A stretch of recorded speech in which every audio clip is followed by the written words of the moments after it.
Hello, I'm John Rossi, a touring drummer with a love of all things animal. When I'm on the road, I visit as many zoos, aquarium... Hey, wait a minute. What's going on? Hey, what's going on there? Hello? Hello? Hello? We interrupt your regularly scheduled program to bring you Rossifari Zoo News. News you can use from the world of zoos and conservation. Every week, we bring you breaking news and analysis from around the globe, featuring the animals you love and the people who care for them. And here's your anchorman, John Rossi.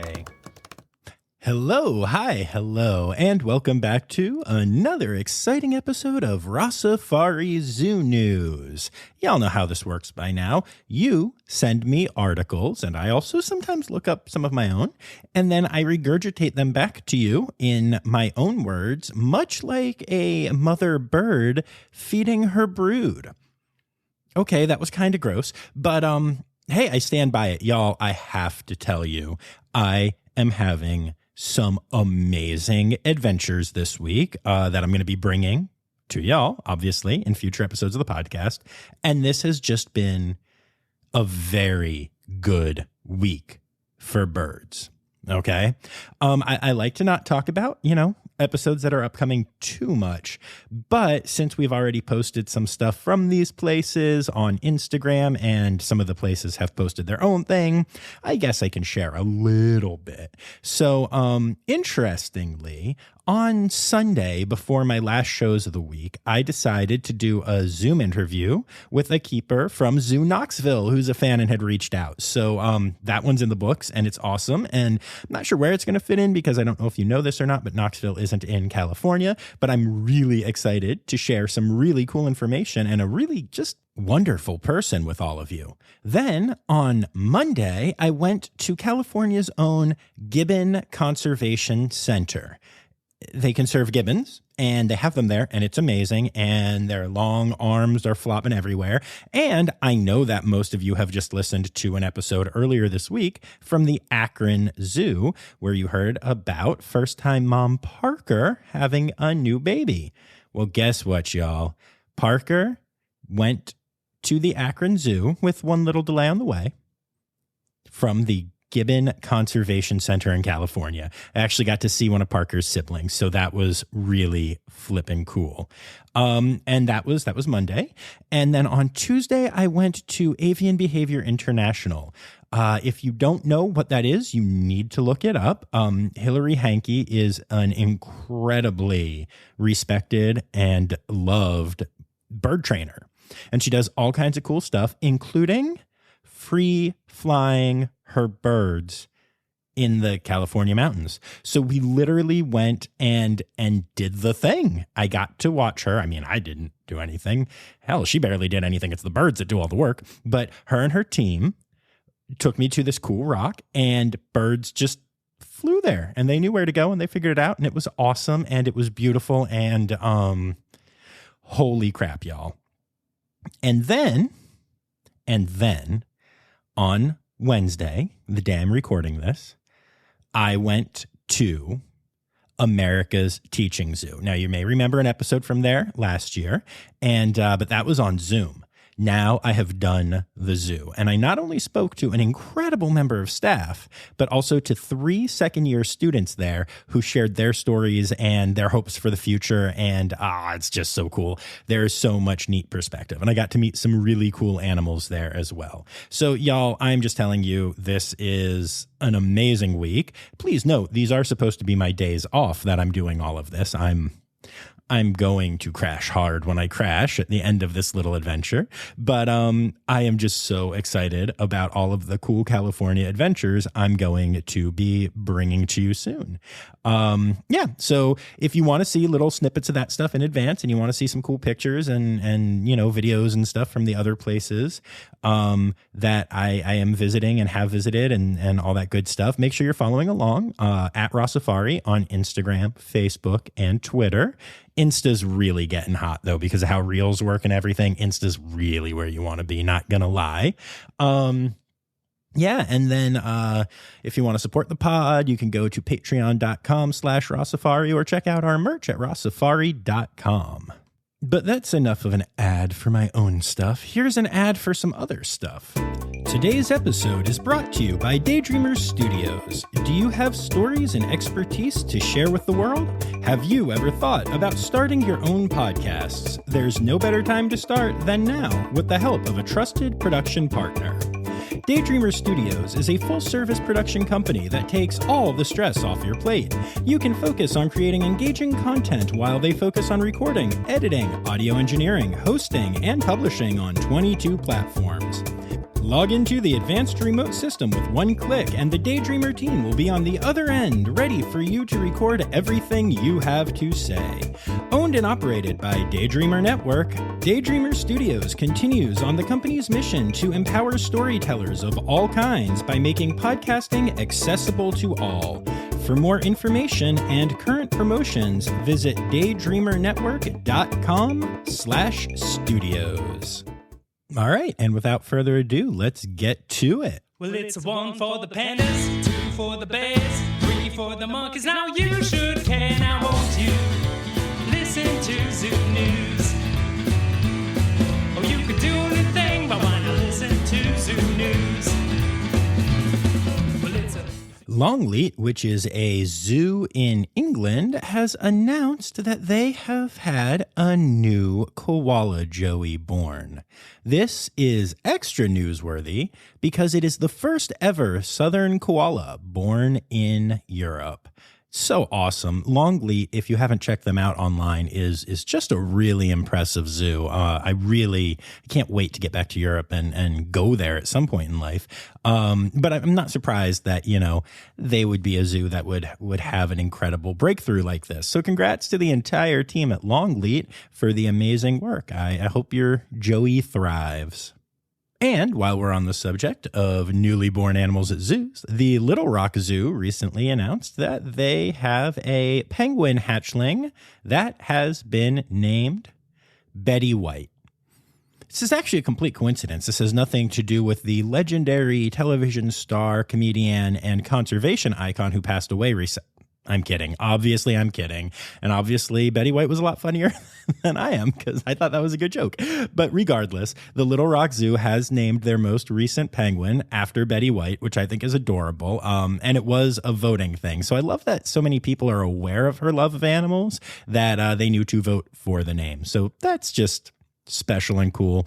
And I think that's really awesome. In general, I have to say that the whole Betty White challenge that happened, where people were supposed to donate to their favorite zoos or conservation organizations, it was pretty cool to see. A lot of smaller places listed that they made $500 or $1,000 that day. And that's really special. That kind of money can go a long way for a lot of these facilities. A lot of them were talking about how they're going to use it for different enrichment items for their animals or to help, get over that hump that some of them experienced because of having to close for months because of the pandemic early on. So, it was really cool to see that. And if you haven't seen this yet, I posted a reel on Instagram.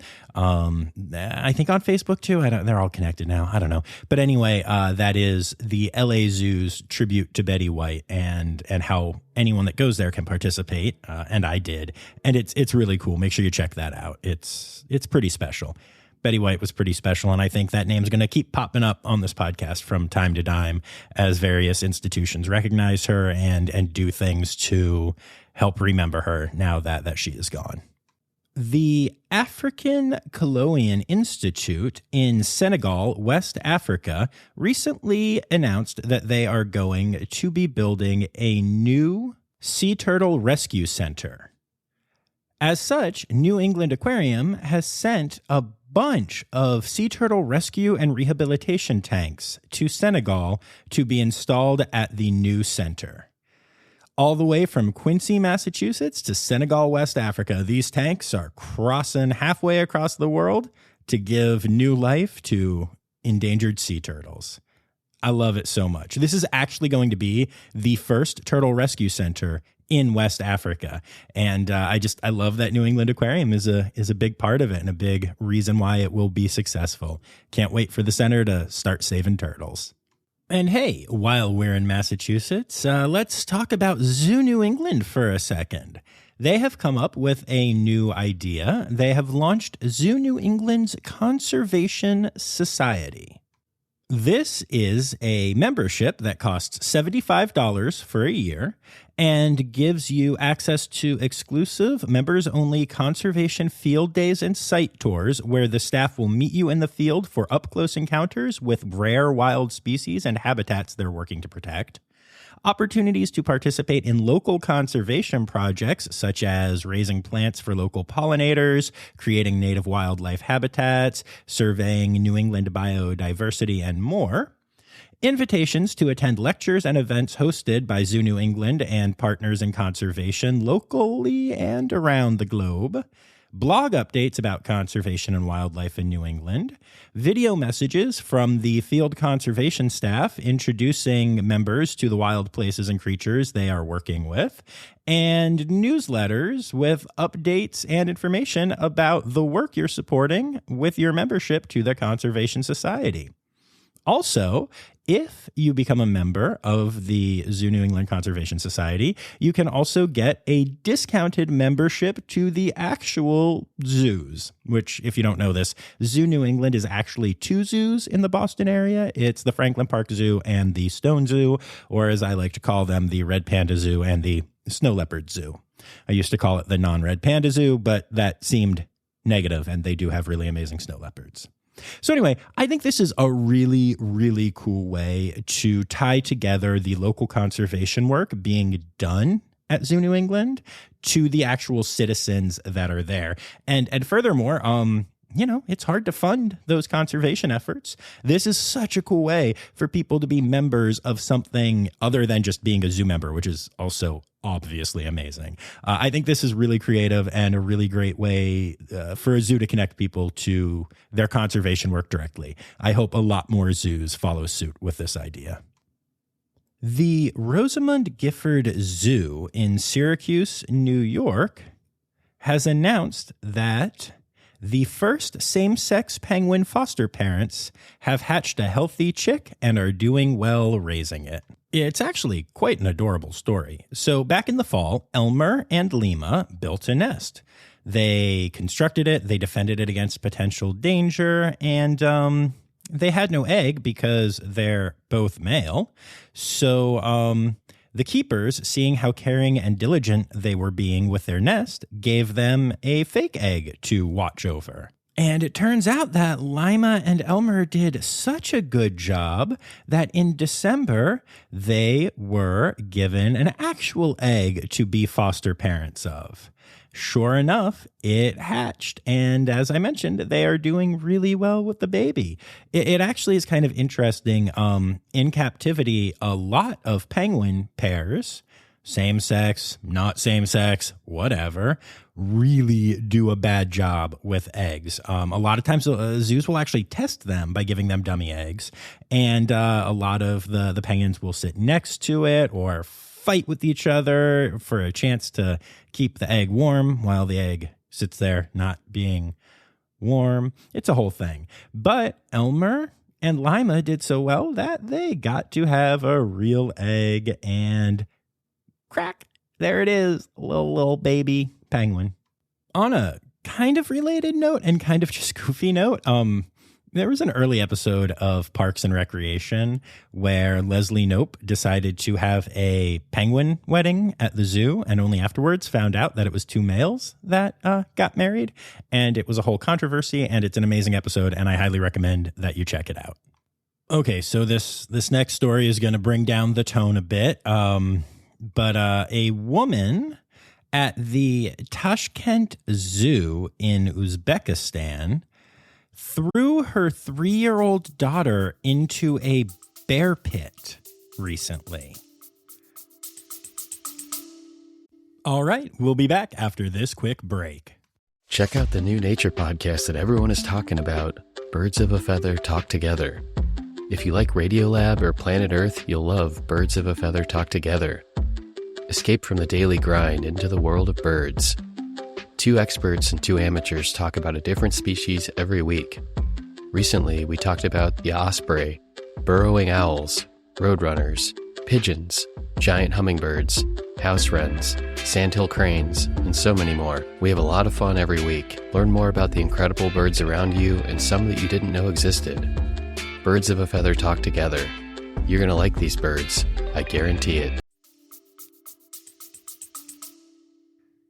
Zuzu, the Caucasian brown bear who lived in the pit, immediately ran over to see what the noise and offering was and sniffed the child, but did not attack, thankfully. We all know how those stories end. And in fact, the keepers that were there were able to move so quickly to get Zazu out of the area simply by using training behaviors, because yay, good training, that the bear did not touch the child and as such is doing fine. 6 zoo staff members ran in to rescue the girl, and she went to the local hospital where she, had suffered a concussion and some cuts and bruises, all from her fall, but nothing happened with the bear because Zuzu is well trained and awesome. Yay, bears. The mother is being charged with attempted murder, which has a sentence of up to 15 years in prison, which... I don't know that that's a lot for throwing your kid into a bear pit, but hey, okay. I'm just glad that nobody and nothing was hurt in this interaction, except for this poor child who's a little bruised. But that ended about as well as it could, and I hope this woman goes to jail for a long time, and also that she gets whatever help she needs, because I think she needs some help. There's no real way to bounce back from that story. I don't have any cute transitions. So I'm just going to do a hard left, and y'all hold on to the handles, and here we go. And okay, the Denver Zoo has announced a new sustainable partnership with Event Network. Event Network is a leading retail operator for experimental cultural attractions in the United States, and they have now started operating the stores at the Denver Zoo. This includes debuting a variety of new product ranges highlighting the zoo's conservation initiatives, which I love, while also celebrating its heritage and geographic location. The company is also striving to get collaborations with local artists and environmentally friendly product creators into the stores. In looking at the redesigned stores, I'm really impressed. It's a very different vibe, and it seems like it's mostly stuff that you can't get at normal zoo gift shops. We've talked about that process a little bit on here, and I certainly love it. But this seems to be a really unique and locally focused new gift shop at the Denver Zoo, and I think that is really cool. So nice work. I hope this pays off. And that brings us to... Conservation! Conservation! News time! Oh, yeah! And we're starting off our conservation news section with a collaboration between the San Diego Zoo Wildlife Alliance and the U.S. Fish and Wildlife Service. I know, you're all shocked. This is the first time they've ever worked together to do something amazing, right? Lol. Anyway, burrowing owls are these really cute kind of tiny birds that live in Southern California and have lost a lot of their habitat to, Southern Californians.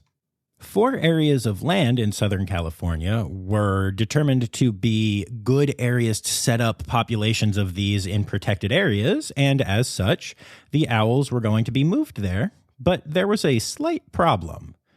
The owls didn't seem to like it there. The biologists at the San Diego Zoo Wildlife Alliance realized that burrowing owls like to live in communities and like to feel like they are already kind of in their neighborhood. And so they walked around with a syringe squirting around fake owl poop, which was a particular shade of white paint. And boom, the owls felt right at home. As soon as the owls believed that there were other owls around, they settled in and got to burrowing, which is what they do, which is why they're called burrowing owls. eagles. This is one of those stories that I love so much, not just because it's a zoo helping with animal conservation, but also because it comes from the deep understanding of the species that we get by observing them in captivity.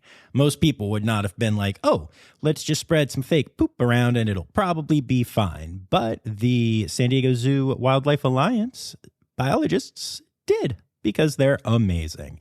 And that is a really good poop story. Poop story. A new study done by the scientists of Defenders of Wildlife and Panthera combined has discovered that mountain lions play a much larger role in their local ecosystems than was previously believed.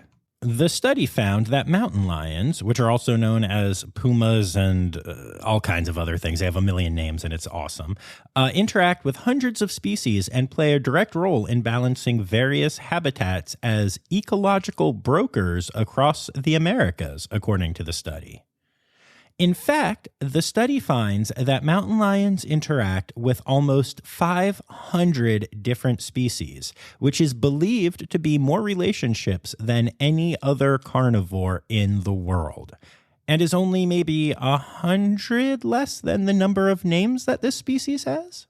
Even in their death, pumas, or mountain lions, I love the name thing, I really do, are important to species such as Andean condors that absolutely rely on dead mountain lions for food.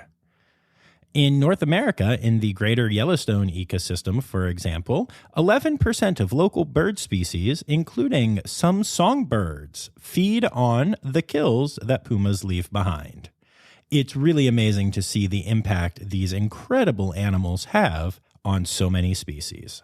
And obviously, this gives far more reason than ever before to conserve the species and keep their population healthy and come up with laws to prevent hunting them and all that good stuff. So this study is really important as well as, interesting. One of the encouraging stories from the COVID-19 pandemic is the fact that nature has been kind of using the time to heal. And there have been a lot of stories about animal populations rebounding and cool birds being seen by birders and all kinds of good, neat stuff like that. However, that is not the case for the Philippine eagle. It seems that in the Philippines, a lot more people are heading into the forests as they have had less ability to work and more fears about the pandemic and have started going out to try to capture and hunt their own food, which has led to things like Philippine eagles getting captured in boar traps. The good news is that a lot of times the people realize what they have and will turn it into a wildlife rehabilitator or call up the Philippine Eagle Foundation. But, not always. And sometimes people who are really hungry think that they'll make good food. This year alone, the Philippine Eagle Foundation has rescued 10 eagles already, where they normally get to rescue like 1 or 2 per year. So not great, y'all.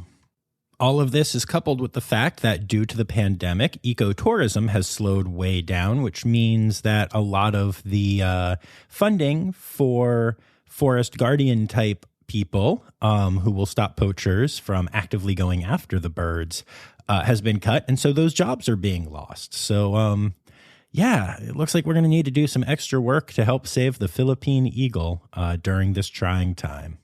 And also, isn't it just crazy to see the constant, non-stop, unending craziness that COVID-19 is causing years after it first became a thing? This is just like astonishing to me. Who would have thought that 2.5 years later, there'd be an eagle population suffering because of COVID-19? Crazy. And finally, in conservation news this week, in Spokane, Washington, wildlife biologists have recently captured and fitted a female grizzly bear with a radio collar. This is the first time this has ever been done with a grizzly bear, and the hope is that it will help biologists learn more about grizzlies in Washington state. And that brings us to...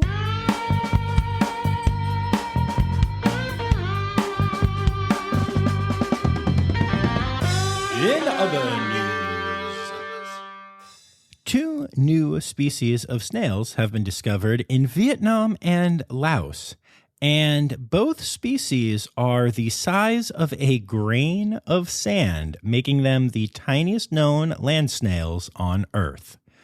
Did I really have to say on Earth? Do we know about snails on other planets? Anyway, one of these species seems super unique. We'll go with unique. The shell is covered with pointy projections, which are adorned with a series of mud-like beads. And one of the people who discovered them believes these are fecal pellets. Whether their own or someone else's is uncertain at this time. It's definitely going to be interesting seeing what studies of these snails find out. And I personally will be curious to see if this leads to more studies of really tiny creatures because, according to the biologists who discovered these snails, there are a ton of really small, like not microscopic, but really tiny animals out there that we just know nothing about. That might be the next kind of frontier of biology. It's kind of cool to see. And speaking of newly discovered species, there is a new type of insect that has been discovered in West Uganda. The species comes from a group of incredibly rare leafhopper bugs, which is basically an unstudied species that we know nothing about their biology. The last recorded sighting of a leafhopper from the same genus as this species was in 1969. Yay, new species! Y'all, on a side note, you know how I'm doing all of this in my hotel room in La Mirada, California right now, as we've talked about? Well, somebody's in the room next to me, and I was worried that, I might be being too loud, even though it's 9:30 at night here and whatever, and I'm actually not too loud when I record these things. But y'all, dude can snore. I don't know that that's really news, but it is all the news in my life right now. Anyway, moving on from there. If you haven't checked out the world of Harry Potter yet, then you might not know that the niffler is a fictional creature that can dig through soft dirt searching for treasure. Also known as a badger, at least in Spain. There is a badger in Spain that was foraging for food and ended up digging up some ancient treasure, including over 200 copper and bronze coins dating back to the Roman Empire. Despite the fact that it was a hungry badger that dug the coins up, the coins are now in human hands, and the badger was not rewarded, which I think is total bullcrap. But I'm also biased because I just met a badger and they're amazing. More in a future episode. But yeah, I just really liked that story and how this badger was kind of real life niffler. A photographer in the Philippines recently captured a photograph of a juvenile wonderpus octopus, which is an amazing accomplishment because when these octopi are younger, before they turn their normal red shade, although they can also control their shade, they are actually transparent, meaning that in this photograph, you can see the octopus's brain.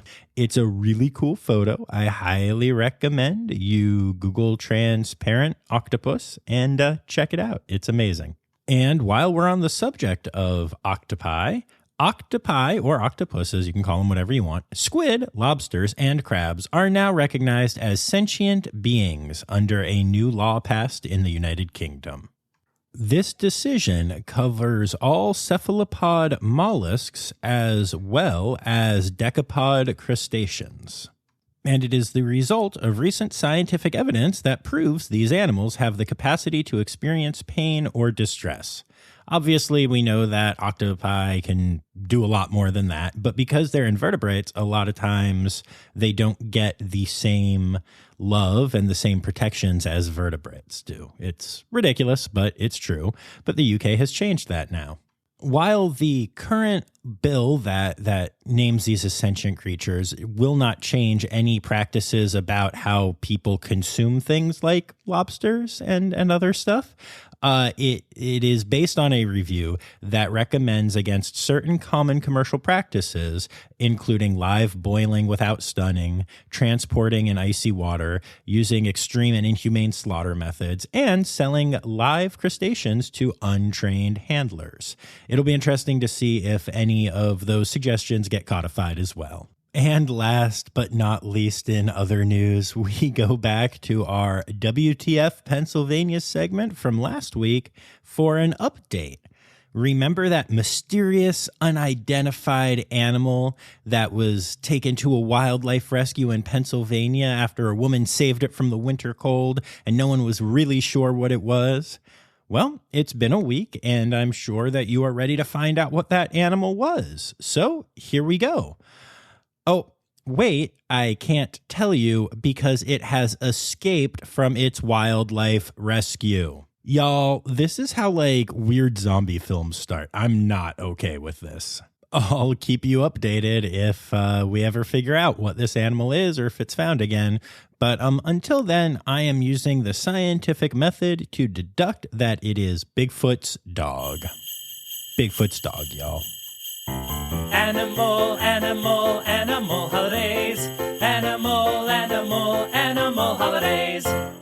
Alrighty, and that brings us to our animal holidays. So remember, y'all, February is Adopt a Rescue Rabbit Month, International Hoof Care Month, Fishing Cat February, and National Bird Feeding Month. And to clarify, you're supposed to feed birds, not feed the birds to the fishing cats, though I know some fishing cats that would disagree. And as far as your individual days this week, nothing, nada, zilch, you get nothing. Okay, not you personally, I like you, listener, don't be offended. There just don't happen to be any animal holidays this entire week. WTF, why does this keep happening? And then we have days with 37 animals sharing a day. I don't know, but yeah, no other animal holidays this week. So there you have it, folks.